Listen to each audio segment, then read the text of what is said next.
There are about 45,000 Christian denominations in the world. Almost all of them are opposed to not only other religions, but other Christian denominations as well. That's also how they treat people. Whoever doesn't believe in their bizarre claims and stories is usually condemned to go to hell forever. The Christians who existed before the establishment of the Catholic Church are extinct, but the Catholic Church claims to be the only true church.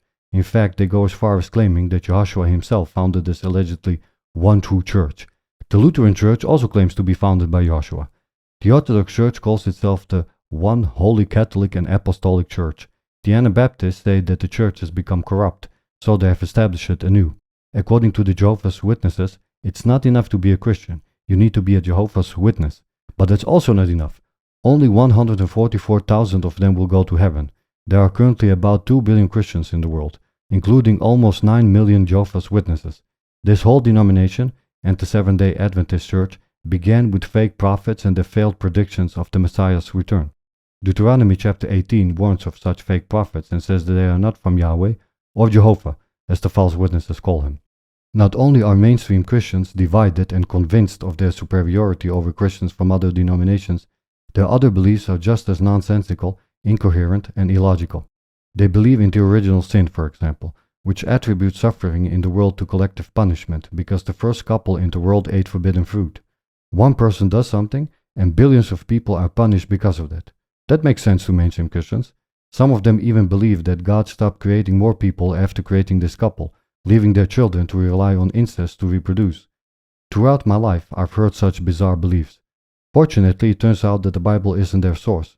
Unfortunately, while the Bible covers a lot, it explains almost nothing. So then churches try to fill the void, which is the source of those bizarre beliefs. The Bible tells stories like the Swiss make cheese. In addition, those stories tend to be severely dumbed down. It's like when a children's show makes references that only the adults understand. The first chapter of the first book of the Bible is a good example of that. When you read it in any mainstream translation, it sounds like God is creating the world and everything in it. But when you read the Hebrew version, it suggests that multiple gods are restoring a destroyed world. Once you understand it and you continue to pay attention to all the details, it becomes clear later on in the Bible that the world is periodically destroyed. Just like there are seasons, so are the worlds. Everything in nature is cyclical. At the end, there is Judgment Day, on which all humans are judged because of exercising free will. According to mainstream Christians, this judgment is as simple as having two buttons and only one needs to be pressed. One is to send a person to heaven and the other one is to send a person to what mainstream Christians call hell. It doesn't matter to them what the person does in life. After that, that person goes either to hell forever or to heaven forever.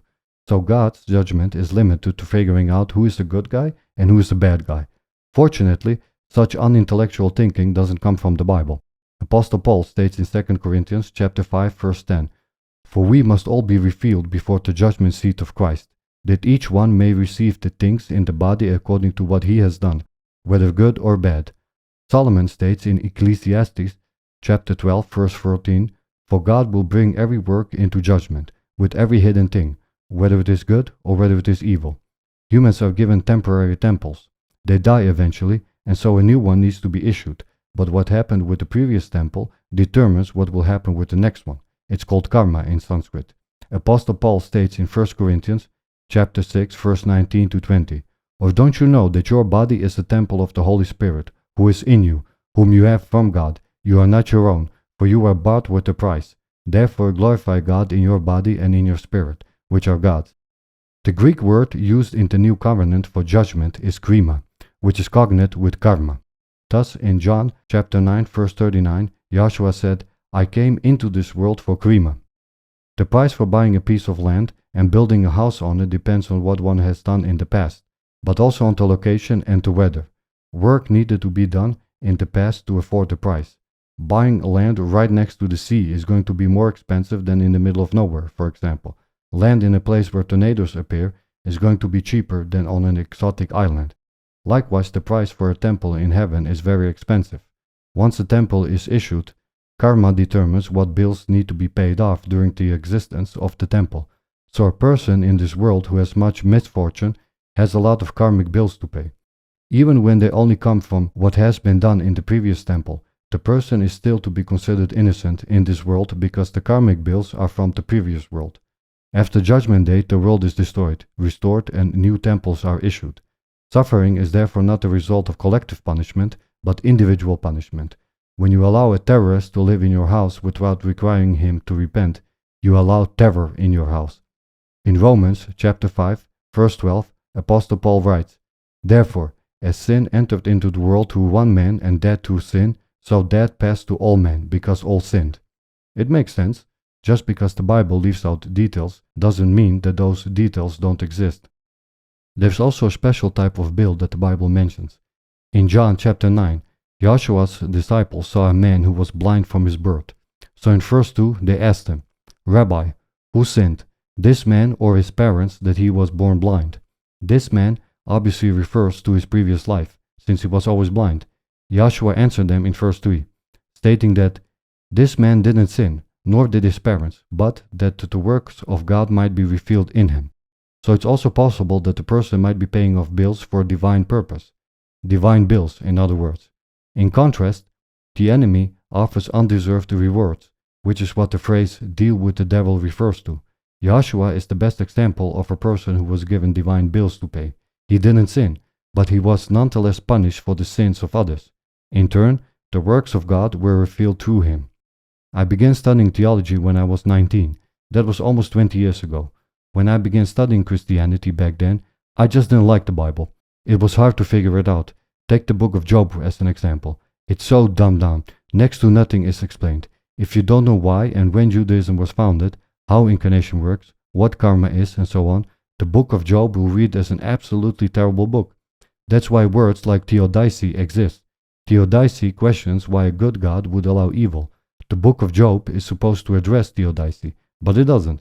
I've never seen anyone who was able to make sense out of this book, and it worries me that people accept the presented dumbed-down version without having a solid theological framework to explain it.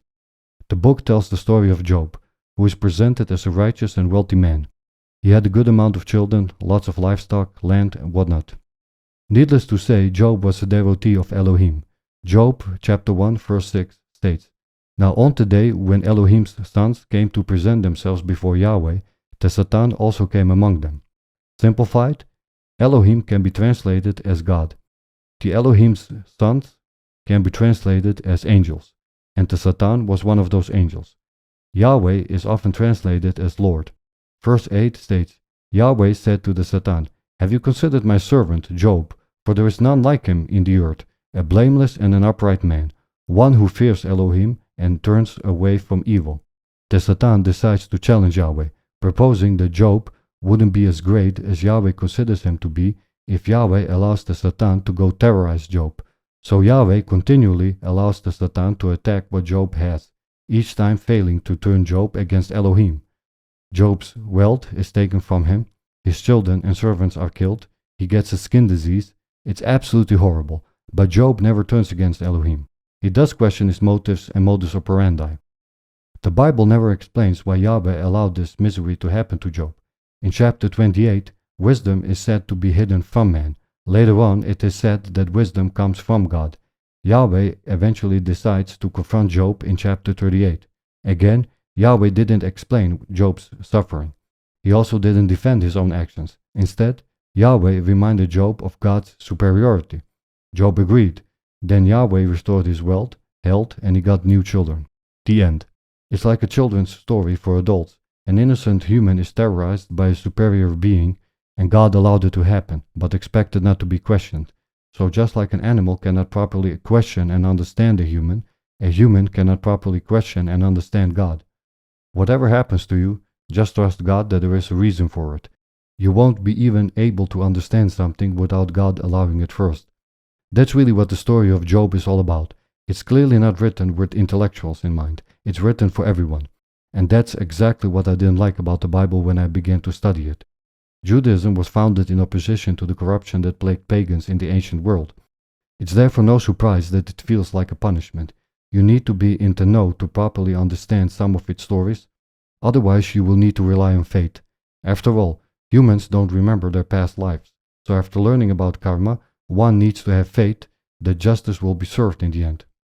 When looking at Swiss cheese, the holes don't mean that the cheese lacks something or that it is somehow incoherent. Swiss cheese has holes because of carbon dioxide bubbles that form in the cheese. The holes are called eyes. Zoroastrianism states in Yasna, chapter 30, verse 3, that there are two primal spirits and the wise ones choose the right one, unlike the foolish ones. That is the mindset in which the Bible has been written. Even the disciples of Joshua got confused. They've asked them in Matthew chapter 13, verse 10, "Why do you speak to them in parables?" By them they meant regular people. Verse 11 to 13 says, "He answered them, To you it is given to know the mysteries of the kingdom of heaven, but it is not given to them. For whoever has, to him will be given, and he will have abundance. But whoever doesn't have, from him will be taken away even that which he has. Therefore I speak to them in parables, because seeing they don't see, and hearing they don't hear, neither do they understand."